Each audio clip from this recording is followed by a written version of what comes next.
Welcome back. You're still watching the news at 10, coming to you live from Channels Television. There may soon be a change of duty for mobile policemen assigned to some private individuals in the country. Well, this is because the Acting Inspector General of Police, Ibrahim Idris, is set to withdraw them from such duties with immediate effect to be replaced with Special Protection Unit officers who would be trained for private guard duties. The acting police chief who said this at his maiden meeting with commissioners of police added that mobile police force is a group of response unit specially trained to tackle riots, conflicts and all security threats and must now return to their primary assignment. Like I said, we are going to withdraw police mobile force and contractually using from individuals, and you are going to see it's going to be practical. Mobile are not trained as bodyguard. They are trained as a group response unit to take care of riots, and they are going back to their primary responsibility. About two previous administrations established a special protection unit, and this special protection unit, those are wearing the blue beret. We are now going to concentrate them to provide guards for individuals. This is a unit separate. When I made this promise, I'm talking of special units like mobile and counter-terrorists, who are meant to take care of a different set of crimes. But we are going to have SPU, special protection units, that will take care of some of these, individuals. And what we do with that unit is that we are going to train them in this close protection so that they can be able to do their job. Well, less than a week after some indigents of Ekiti staged a protest against alleged mismanagement of state resources by Governor Ayodele Fayose, another group of protesters have marched across the streets of Ado-Ekiti, the state capital, in support of the governor. The protesters, who carried placards with various inscriptions, called on the opposition political party in the state to allow the governor concentrate on doing his job of governance. They say the governor has remained a servant of the people and has never engaged in actions that will jeopardize the development of the state.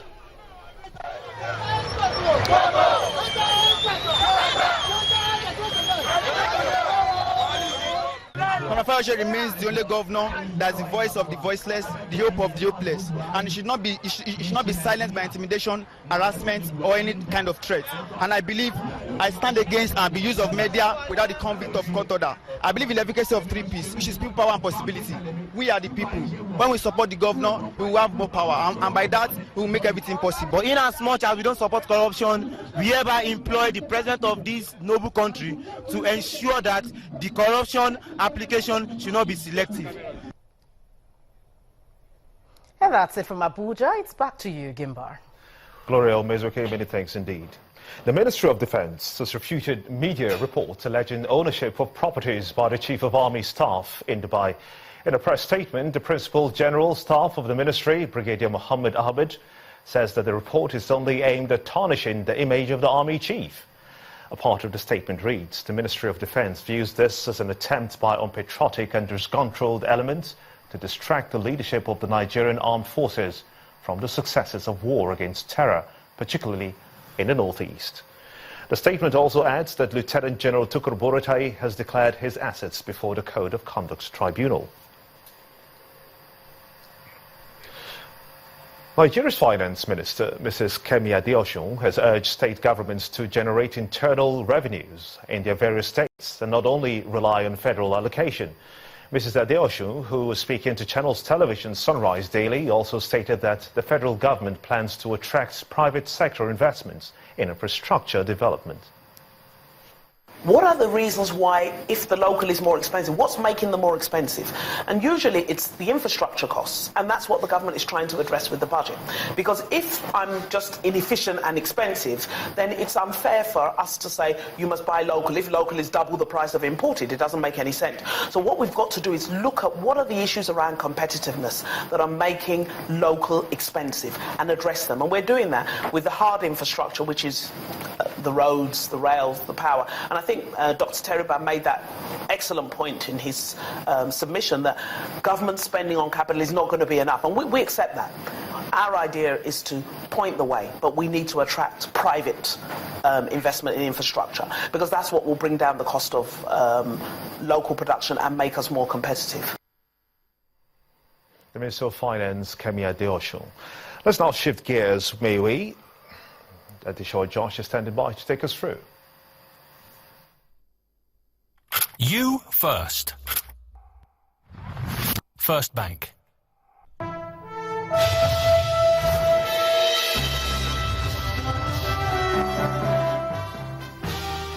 Thanks a lot, Gimba. Good evening, everyone. Welcome to Business News. The Minister of State for Petroleum Resources, Dr. Ibe Kachiku, says Nigeria is seeking to raise between $40 to $50 billion from Chinese investors in a few days to bridge infrastructure funding gap in the petroleum industry. Dr. Kachiku disclosed this on the sideline of the NNPC China Investors Roadshow 2016 in Beijing, which began yesterday.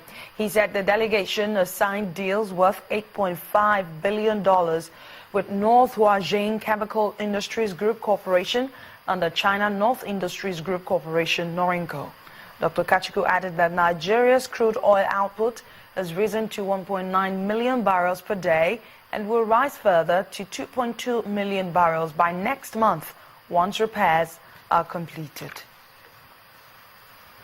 Nigeria now has a futures market where foreign exchange can be accessed by way of non-deliverable forwards. The Naira-settled OTC FX futures market came alive today on the FMDQ OTC Securities Exchange in Lagos. It's the official takeoff of a new market in which companies and banks can enter into a currency contract payable in Naira at a future date, with the FMDQ serving as the trading platform and the Nigeria Interbank Settlement System as the clearinghouse. The game-changing initiative is the result of a collaborative effort of the Central Bank and the FMDQ OTC Securities Exchange. Diversification is important, and this is what we are seeing today, so that the sources of funding your project is just not restricted to just one. You now have a variety of options. Liquidity, we are going to work hard to ensure that there's liquidity in the market, because we realize to a very large extent that the success of this very product also depends on availability of liquidity in the market. I hereby unveil the first OTC FS futures market to the glory of God and the benefit of the financial markets in Nigeria. Supported by a two-way quotes market, the OTC FX futures contract is an effective exchange rate management tool that kicks off with the central bank selling OTC FX futures contracts to end users. And I extend my hearty congratulations to the Apex Bank on making history in the Nigerian FX market, as it became the pioneer seller of the Naira-settled OTC FX futures contracts on FMDQ OTC Securities Exchange today. You don't find central banks playing the type of role that the central bank and indeed actually the SEC is playing in the advancement of financial markets, because regulators tend to want to step back and be in a position to regulate these developments. But look, when there's a vacuum, somebody has to step forward. Operators here at the launch are confident that the new derivatives market will clear the sector of uncertainties. Why do I want to hold dollars right now? If I hold dollars right now, I'm losing. So it's better for people to sell. So in other words, you're going to have more sellers on the dollar market than buyers. With the new FX futures now in place, industrialists or companies and other end users of foreign exchange can now heave a sigh of relief, as the pressure on the spot FX market is now reduced and their business plans made much easier. Shareholders with Lafarge Africa plc have received a 3 Naira dividend for the year ended 2016. The company posted a profit after tax of 26,998 and also 273 Naira for 2015. Lafarge plc also added other bonuses to its shareholders, a way of boosting their interest in the company. The sum of 248 million naira, 403,8 876. The chairman of Lafarge Africa PLC, given the financial record of the company. The profit after tax is a 19.5% drop from the figure obtained in 2014, but not enough to affect the loyalty of some of the shareholders who received a 3 naira dividend. Year 2015 had been a very difficult year for business in Nigeria, and despite all these hurdles and hurdles, we are still able to achieve this result. It has taken us 13 years now for us to have bonus. If you look at 128 of the history of bonus shares, that clearly shows that you have interest of the shareholders. The executive officers state that the competition in the industry has given them more strength and innovative ideas. Everyone seems to think that the market today is already, quite large in Nigeria. But if the government begins to spend even $5 to $10 billion a year on infrastructure, you have the possibility that this market can grow by quite a few billion naira every single year. Merger Lafarge Holcim help us introducing new techniques, and I think it will be very useful especially for infrastructure, road stabilization, concrete roads, but also on the building sector, affordable housing, mass housing. These are generic terms under which we can bring innovation for the sake of a better Nigeria and a stronger development of your economy.